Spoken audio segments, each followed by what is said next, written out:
बिझनेसमध्ये सगळ्यात मोठं नुकसान हे चोरी झाल्यामुळे किंवा कॉम्पिटिशनमुळे कधीच होत नाही. ते होतं फक्त बिझनेस ओनरच्या एका चुकीच्या डिसिजनमुळे. एखादा चुकीचा कर्मचारी निवडला, सप्लायर चुकीचा घेतलाय किंवा प्राइसिंग चुकीचं ठरवले किंवा बिझनेससाठीचं लोकेशन चुकीचं निवडले.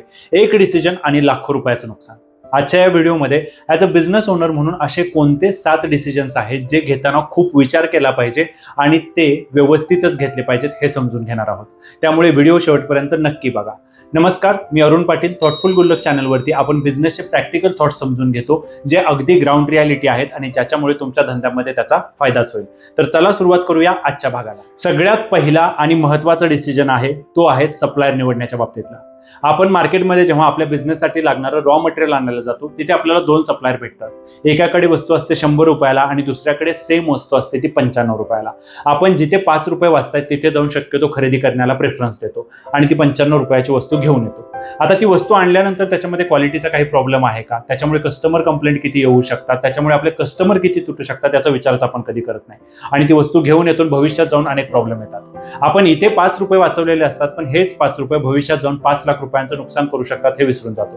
त्याच्यामुळे एक गोष्ट कायम लक्षात ठेवायची, सप्लायर निवडत असताना खूप शांत डोक्याने डिसिजन घ्या.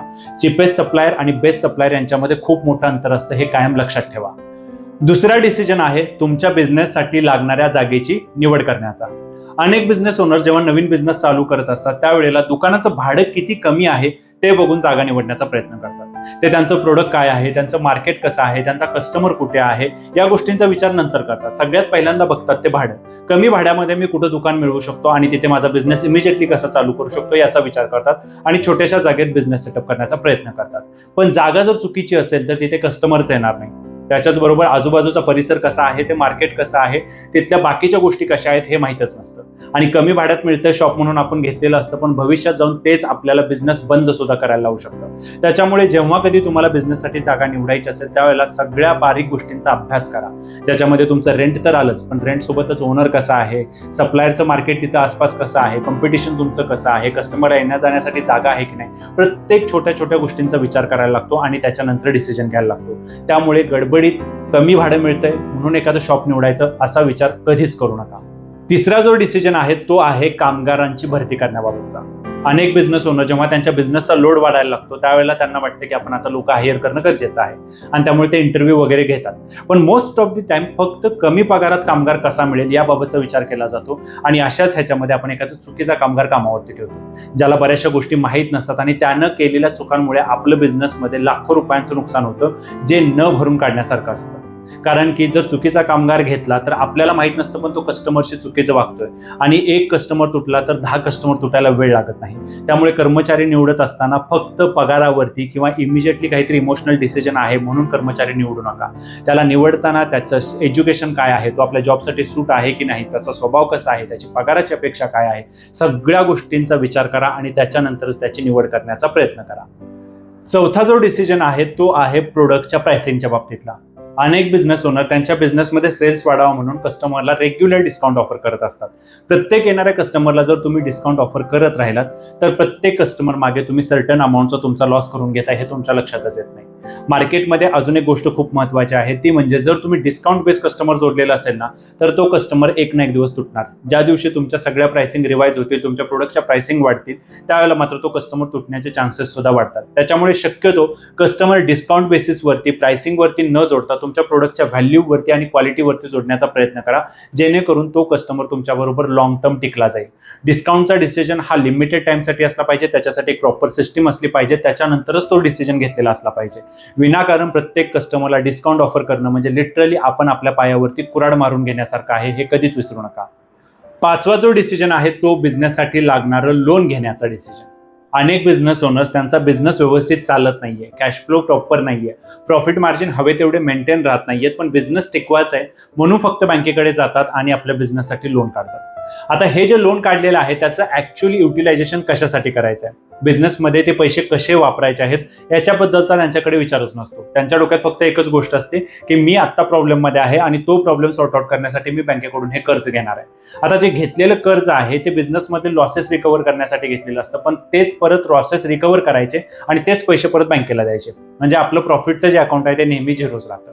त्याच्यामुळे बिझनेसमध्ये लोन घेण्याच्या आधी 10 वेळा विचार करा, कारण की चुकीच्या कारणांसाठी काढलेलं लोन हे तुमच्या अंगलट येऊ शकतं आणि तुमच्या बिझनेसमध्ये तुमचं खरंच खूप मोठं नुकसान होऊ शकतं.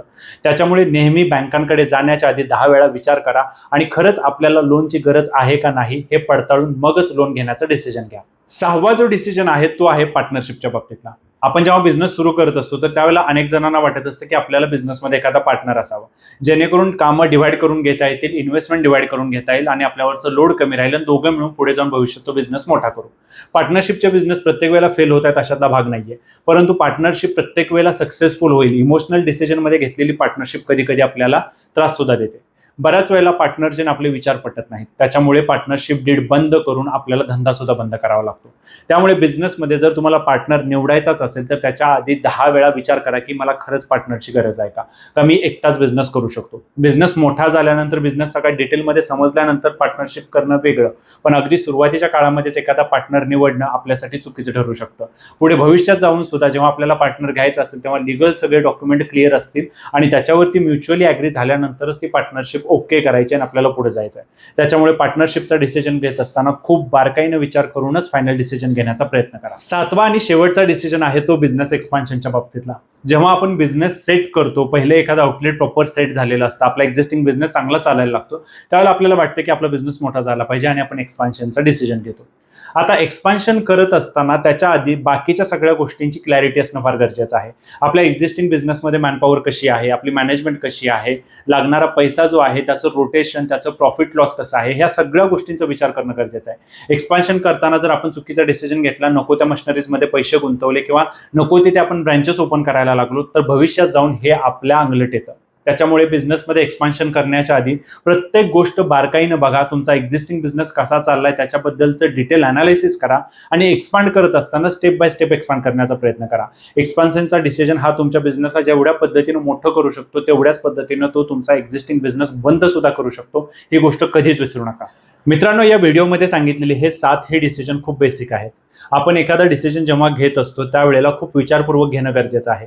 डिसिजन घेण्याच्या आधी स्वतःला एक प्रश्न विचारा की मी आज हा जो निर्णय घेतलाय तो 5 वर्षानंतर मला एक्झॅक्टली काय आउटपुट देईल आणि त्याच्यानंतरच त्या डिसिजनवर ऍक्ट करायचं का नाही हे ठरवा.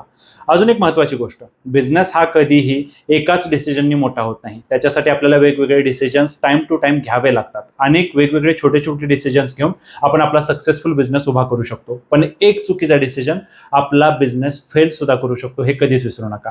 अशाच एका प्रॅक्टिकल व्हिडिओसह लवकरच भेटूया. तोपर्यंत स्वतःची आणि तुमच्या बिझनेसची काळजी घ्या. धन्यवाद.